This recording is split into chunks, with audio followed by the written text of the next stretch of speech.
Whenever I meet someone in Taiwan, my first question frequently is, "Can you speak English?" The answer is often, "Oh, but my English is too poor." So many people have studied English for a long time, and yet it is difficult for them to use English in any meaningful situation. So many people wish they could speak English better than they do. Are you one of them? If you are, then I urge you to continue reading. Many methods have been suggested to help a person learn a foreign language. They probably all have some good points. Unfortunately, there is no method that is the best method for all people. God did not make us all alike. Thus, what may be a good method for one person may not be helpful at all to someone else. Sometimes people wish they could learn English the same way they learned their mother tongue. But the circumstances are not the same.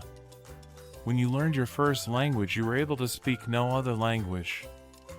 You had a much more compelling reason for learning your first language than you do to learn English. You had no other way to tell someone what you were thinking.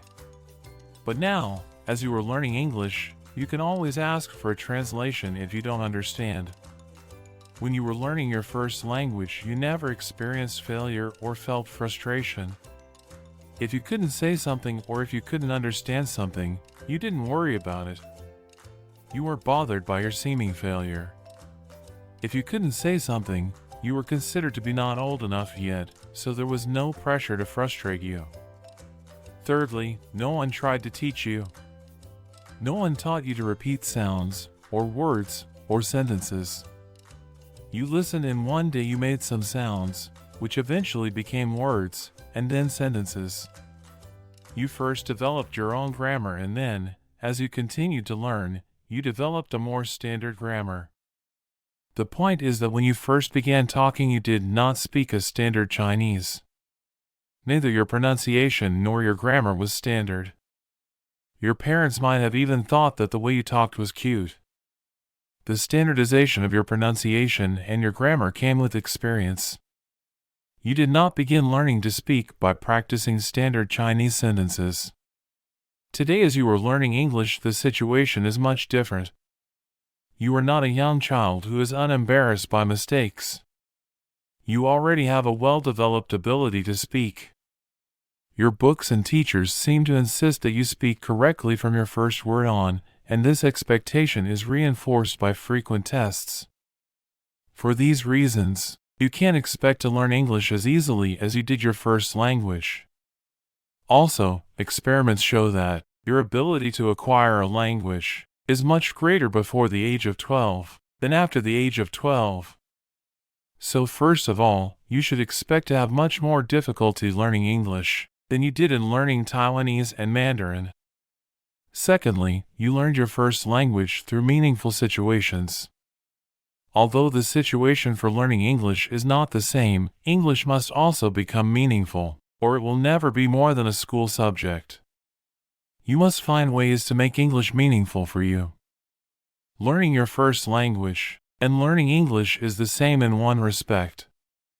For the language to become useful, it must first be meaningful. How, then, can you make English meaningful to you? Probably, the first thing that you think of is to speak to as many English-speaking people as you can. That is a good suggestion.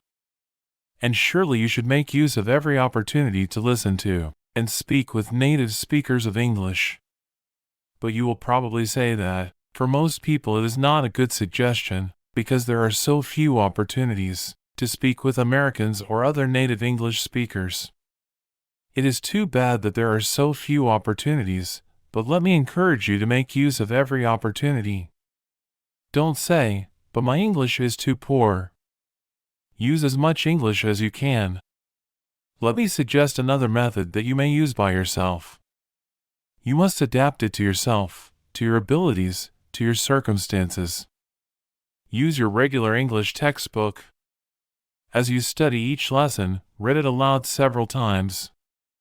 Try to absorb both the ideas and the grammar. When you think you understand the ideas, then close your book and say the ideas in Chinese to yourself. If you cannot say the ideas in Chinese, then you probably do not understand the English. What do you do now? You can open your book and re-study the text carefully and read a translation of the text in Chinese. Then try saying the ideas in Chinese again. When you are able to do that without the use of your book, try saying the ideas in English. Say the ideas as you remember them. Pretend that you are speaking to someone, telling him the ideas in your lesson. Try to make him understand your lesson. You may ask, why should I first say the ideas in Chinese? Why? Because you want to be sure that you understand what you have read. You may also ask, after I have spoken the ideas in Chinese, should I reread the lesson in English? That is up to you. It might be better if you do not reread the lesson in English. You want to use your own sentences, not the book's sentences. To speak memorized sentences that you do not understand will not help you to use English in a meaningful way. Secondly, you need to practice putting the words together by yourself, so that you can build your own English grammar. You do not want to continually depend on the book's grammar. The book may not always say what you want to say.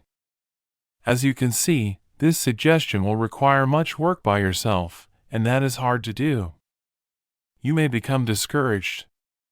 But faithfully used, this method can help you to become a more fluent user of English. Some people can learn a second language very easily, almost without effort. But most of us must spend much time making that second language useful and meaningful to us. Although you may become discouraged, don't give up. You have a proverb that goes something like this: don't be afraid of going slower, just be afraid of stopping. As you continue to use English in meaningful situations, you will discover that your ability to do so will also continually improve. Then you will find that all of the time and the effort that you have spent will have been worthwhile.